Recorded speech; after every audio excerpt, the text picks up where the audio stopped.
আসসালামু আলাইকুম, সবাইকে শুভেচ্ছা। আমি এখন সেলিম এগ্রোতে দেখতে আসলাম তারা কিভাবে গরু লালন পালন করে। গতবার এসে দেখলাম এখানে প্রচুর মহিষ ছিল, কিন্তু আজকে এসে দেখলাম গরু মহিষে ভরপুর।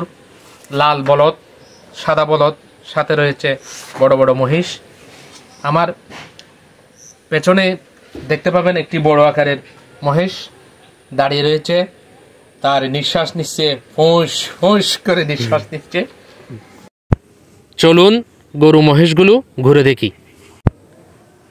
কয়েকটা মহিষ বসে আছে, একটা মহিষ আমার দিকে তাকিয়ে রয়েছে, আরও রয়েছে লাল বলদ, সাদা বলদ, হাড্ডিসার গরুগুলো।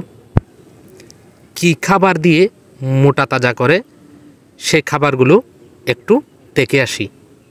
আজ খামারে কেউ নেই, খামারের রাখাল ঘাস কাটতে গেছে।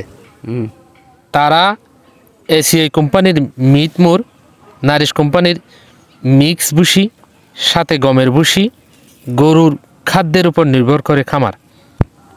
যে কোনো পশু মোটা তাজাকরণের জন্য খাদ্যে দানাদার জাতীয় খাদ্যের প্রয়োজনীয়তা বেশি।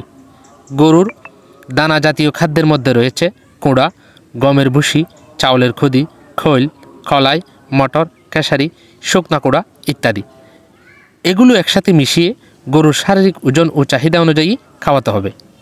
গরুকে প্রতিদিন কমপক্ষে 10 কেজি কাঁচা ঘাস খাওয়াতে হবে। এজন্য গরু পালনের আগে ঘাস চাষ করতে হবে।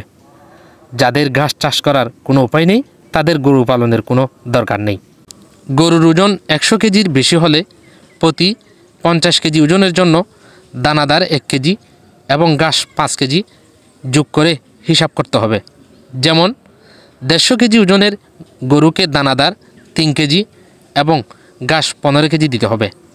গরু মোটা তাজাকরণের জন্য শুধু খাবার দিলেই হবে না, পাশাপাশি পশুকে ভালোবাসতে হবে, সঠিকভাবে পরিচর্যা করতে হবে। যেমন সময়মতো গোসল, খাবার, ওষুধ দিতে হবে। এছাড়া ভালো ব্যবস্থাপনা যথাসময়ে সঠিক কাজ সফলতা এনে দেবে।